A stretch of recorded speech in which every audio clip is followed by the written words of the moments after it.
میرا تعلق ایک دیہات سے ہے جہاں ہم لڑکیوں کو تعلیم حاصل کرنے کے زیادہ مواقع نہیں ملتے تھے۔ تاہم میں ان خوش قسمت لڑکیوں میں تھی جن پر دیہات میں بھی تعلیم کے دروازے بند نہیں کیے جاتے، کیونکہ میرے والد دولت مند تھے اور دولت والے گاؤں کے ہوں یا شہر کے، رسم و رواج بھول بھی جائیں تو کوئی ان پر انگلی اٹھانے کی جرات نہیں کر سکتا، اسی لیے میں اسکول جاتی تھی۔ ان دنوں ہمارے دیہات کے اکثر اسکولوں میں لڑکے اور لڑکیاں ساتھ پڑھتے تھے۔ یوں تعلیم کا انتظام لڑکوں اور لڑکیوں کے لیے مشترکہ ہوتا تھا۔ ہمارے اسکول میں بھی لڑکیوں کے لیے علیحدہ اسکول نہیں تھا، لڑکے لڑکیاں ساتھ پڑھتے تھے۔ میرے ساتھ ایک لڑکا پڑھتا تھا جس کا نام احمد تھا۔ وہ میرا بڑا خیال کرتا تھا، اسی لیے مجھے اچھا لگتا تھا۔ جس روز وہ اسکول نہ آتا میرا دل پریشان رہتا، حالانکہ سارے اسکول میں وہ شرارتی مشہور تھا، لیکن میرے ساتھ اس کا رویہ شائستہ تھا اور ہمیشہ مجھ سے مختصر بات کرتا تھا۔ میڈل پاس کرنے کے بعد میں نے اسکول چھوڑ دیا، کیونکہ بابا جان کا خیال تھا کہ اب میں بڑی ہو گئی تھی اور میرا لڑکوں کے ساتھ پڑھنا ٹھیک نہیں تھا۔ ہمارا اسکول میٹرک تک تھا۔ 2 سال بعد میری بہن اسی اسکول میں پڑھنے جانے لگی۔ ایک روز میں نے اس کی کاپی چیک کی تو ایک تصویر اس میں رکھی دیکھی، حیران رہ گئی کہ یہ تصویر تو احمد کی تھی۔ تمام پرانی باتیں یاد آ گئیں۔ میں نے وہ تصویر چھپا لی۔ جب موقع ملتا میں فوٹو کاپی نکالتی اور سب سے چھپ کر دیکھتی۔ لڑکی جو 2 سال تک گھر میں بیٹھی رہے، اس کے ذہن میں ادھر ادھر کے خیالات کا گھر کر جانا غیر فطری بات تو نہیں۔ میں بھی تصور میں چپکے احمد کو چاہنے لگی، یہ سوچے بغیر کہ وہ کبھی مجھے ملے گا بھی یا نہیں۔ ایک دن چھوٹی بہن نے مجھے کہا کہ آپی، میری کاپیوں سے کوئی تصویر تو نہیں ملی؟ میں نے پوچھا کس کی؟ وہ بولی ایک لڑکی میرے کلاس میں پڑھتی ہے، اس کے بھائی کی تھی۔ وہ ہر روز مجھ سے مانگتی ہے کیونکہ اس کے بھائی نے میٹرک کا امتحان دینا ہے اور یہ تصویر اس نے فارم پر لگا کر بھیجنی ہے۔ اچھا میں تلاش کروں گی، میں نے جواب دیا۔ تلاش کیا کرنی تھی، تصویر تو میرے دل میں لگی تھی۔ خیر صبح میں نے احمد کی تصویر دردانہ کو واپس کر دی۔ ایک دن میں دردانہ سے کوئی سوال پوچھ رہی تھی، اس نے جواب صحیح نہ دیا تو میں نے اسے خوب ڈانٹا کہ تم توجہ سے پڑھتی نہیں ہو، تبھی تم کو سوال کا جواب نہیں آتا۔ اس پر وہ کہنے لگی ٹھہرو آپی، میں ابھی سوال سمجھ کر آتی ہوں۔ وہ گئی اور تقریباً آدھے گھنٹے میں واپس آ گئی۔ کہاں سے سمجھ کر آئی ہو؟ میں نے پوچھا تو اس نے بتایا کہ جس لڑکے کا فوٹو آپ نے تلاش کر کے دیا تھا وہ اپنے ماموں کے گھر آیا ہوا ہے، نور کے ہاں۔ نور احمد کی ماموں ذات تھی جس کا گھر ہمارے گھر کے پاس ہی تھا۔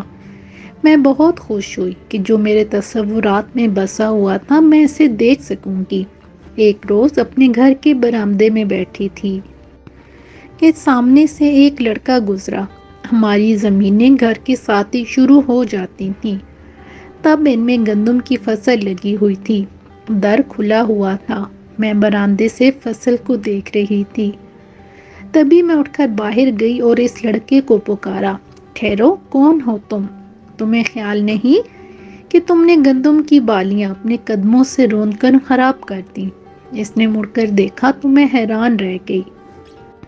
وہ احمد تھا اور اپنے ماموں کی گھر کی طرف جا رہا تھا۔ اس نے میری بات کا جواب دیا کہ میں تمہاری شکایت کے جواب میں اپنی ماں کو تمہارے گھر بھیجوں گا۔ اس پر میں شرما کر رہ گئی۔ کچھ دن بعد ہی ہمارے گھر مہمان آئے۔ یہ خواتین میرا رشتہ مانگنے آئی تھیں، مگر امی نے ان کو منع کر دیا اور والدین نے میری شادی کی بات ایک اور جگہ چلا دی، صرف اسی لیے کہ وہ دولت مند تھے، حالانکہ وہ شخص پہلے سے شادی شدہ اور کافی عمر کا تھا۔ جب مجھے پتہ چلا کہ احمد کا رشتہ والدین نے رد کر دیا ہے، میں بہت روئی اور نور سے کہا کہ اپنے کزن سے کہو کہ وہ ایک بار مجھ سے ضرور ملے۔ پیغام ملتے ہی وہ آ گیا۔ میں اس کے ساتھ برآمدے میں باتیں کرنے لگی۔ اسے بتایا کہ میرا رشتہ ایک عمر رسیدہ شادی شدہ شخص سے ہو رہا ہے، صرف اسی لیے کہ وہ بڑا زمیندار ہے اور دولت مند بھی ہے، مگر میں وہاں شادی نہیں کرنا چاہتی۔ مر جاؤں گی مگر وہاں شادی نہیں کروں گی۔ اس پر احمد کہنے لگا، میں تو تم کو اس وقت سے چاہتا ہوں جب تم میرے ساتھ اسکول میں پڑھتی تھی، اسی لیے میں نے تمہارے گھر اپنی والدہ کو رشتے کے لیے بھجوایا تھا، مگر اب تو انکار ہو گیا ہے۔ کیا کریں، ہم بزرگوں سے لڑ کر تو اپنی بات نہیں منوا سکتے۔ ابھی ہم یہ بات کر ہی رہے تھے کہ میری والدہ وہاں آ گئیں۔ انہوں نے احمد کو مجھ سے بات کرتے دیکھا تو اسے کچھ نہ کہا، مگر مجھے مارنے لگیں۔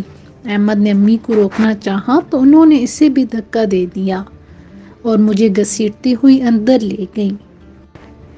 احمد بہت بے چین ہو گیا۔ وہ وہاں سے نہ گیا بلکہ کھڑکی کے پاس ہی کھڑا رہا، اور امی جب چلی گئیں تو اس نے کہا، آج رات تیار رہنا، میں تمہیں یہاں سے لے جاؤں گا۔ احمد کی اس بات پر مجھے یقین نہ آیا۔ جب شام گہری ہو گئی، امی اور بہنیں سونے کے لیے لیٹ گئیں تو میں چپکے سے اٹھ کر کھڑکی کے پاس آ کر باہر کھیتوں کی جانب دیکھنے لگی۔ تبھی وہ کھیتوں سے نکل کر کھڑکی کی طرف آیا اور بولا، جلدی کرو، گھر سے نکلو، دیر نہ کرو۔ میں نے کہا، مجھے ڈر لگتا ہے۔ احمد نے اصرار کیا، ذرا ہمت کر لو، میں تمہارے ساتھ ہوں۔ ان لوگوں کے کیوں نہ ہم اپنی بےعزتی کا احساس دلا کر بدلا لیں۔ ڈرتے ڈرتے میں باہر نکل آئی۔ ہم کھیت چلتے بہت دور نکل آئے۔ نہ جانے کتنی گھڑیاں اور کتنے کوس ہم پیدل چلے ہوں گے۔ میں تو تھکن سے لڑکھڑانے لگی۔ تبھی احمد نے کہا، اگر اب نہیں چل سکتی تو یہی کھیتوں میں رات گزارتے ہیں، میں جاگتا رہوں گا، تم سو جانا، صبح اذان سے پہلے ہی میرے دوست احسن کے گھر پہنچ جائیں گے۔ سونا تو کیا تھا اور نیند کس کو آنی تھی اس جنگل میں۔ اس رات ہم نے ہر وہ بات ایک دوسرے سے کہہ دی جو خاموشی کی زبان میں ہوتی ہیں۔ صبح ہوتے ہی ہم احسن کے گھر پہنچ گئے۔ احسن کے والد احمد کے چاچا ہوتے تھے۔ انہوں نے جب ہمارا حال سنا تو سب سے پہلے یہ کام کیا کہ ہمارا نکاح کرا دیا اور مجھ سے پوچھا، کیا تم راضی ہو اور اپنی مرضی سے آئی ہو نا؟ میں نے 4 گواہوں کے سامنے کہا، ہاں میں راضی ہوں اور اپنی مرضی سے آئی ہوں۔ نکاح کے بعد احمد مجھے چچا کے گھر چھوڑ کر خود ان کے ساتھ اپنے گھر گیا اور سب باتیں ان کو بتا دیں۔ گھر والوں نے پہلے تو اسے خوب لان تان کی کہ تم نے ایسی حرکت کیوں کی۔ آخر 6 دن اس کے چاچا کے گھر رہنے کے بعد احمد کے گھر والے مجھے اپنے گھر رکھنے پر راضی ہو گئے۔ چند دن سب نے اچھا سلوک کیا، مگر اس کے بعد آہستہ آہستہ نفرت ابھر کر سامنے آنے لگی۔ احمد برسر روزگار نہ ہوا تھا۔ ہم 2 افراد کا بوجھ اس کے بھائیوں اور بھابھیوں پر بہت کھلتا تھا۔ اس کا جیب خرچ بھی بند کر دیا گیا تھا۔ ہم پائی پائی کو محتاج ہو گئے تھے۔ جب میں ماں بنی اور احمد کی بھابھیوں کو پتہ چلا تو انہوں نے سوچا کہ اب ان کے بچے کا خرچہ بھی ہمارے خاوند پر ہوگا، تو انہوں نے ایک نئی چال چلی۔ سب نے مل کر مجھ سے کہا کہ تم اپنے والد کو خط لکھو کہ وہ آ کر تمہیں لے جائیں۔ جب تم وہاں جاؤ گی تو پھر ہم آ کر تمہارے والدین کی منت کریں گے اور تم کو صلح سے لے جائیں گے۔ اس طرح تمہارے والدین کی جو سبکی ہوئی ہے اس کا ازالہ ہو جائے گا، تمہارے دل کو بھی سکون ملے گا اور دونوں گھرانوں میں دشمنی ختم ہو جائے گی۔ میں بھی اپنے والدین کے لیے افسردہ تھی۔ ذرا سا اخلاقی سہارا ملا تو راضی ہو گئی اور والد کو خط لکھ دیا۔ خط ملتے ہی بابا جان آ گئے۔ احمد کے گھر والوں سے بات ہوئی اور وہ مجھے اپنے گھر لے گئے۔ جب تو احمد کے گھر سے راضی خوشی روانہ ہوئی تھی کہ چلو سسرال والے بھی خوش اور والدین بھی راضی ہو جائیں گے۔ مگر یہاں آ کر پتہ چلا کہ اصل کھیل کیا تھا۔ ایسی میری مرمت ہوئی کہ میرا ماں بننے کا ارمان بھی مٹی میں مل گیا اور وقت سے پہلے ہی گود اجڑ گئی۔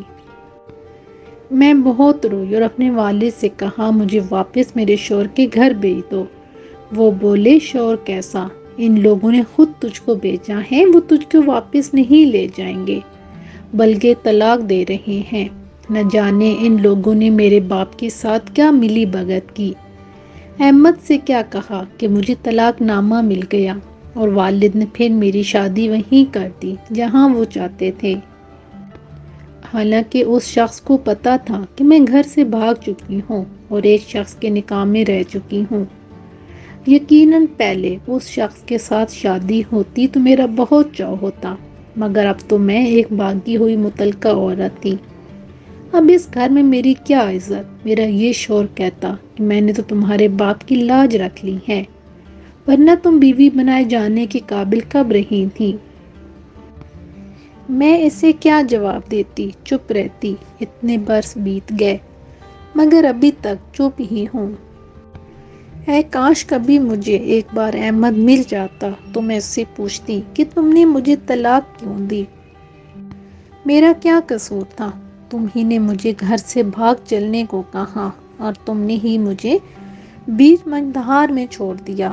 کیا یہی میرے ماں باپ سے بےعزتی کا بدلہ تھا؟ سو تم نے لے لیا مگر میری زندگی برباد کر دی۔ اگر قسمت میں یہ شادی شدہ شوہر ہی لکھا تھا تو اس کے ساتھ شادی شان سے تو ہوتی اور سسرال میں بھی قدر ہوتی، مگر اب کیا ملا؟ ہاتھ ملتے رہنے کے سوا۔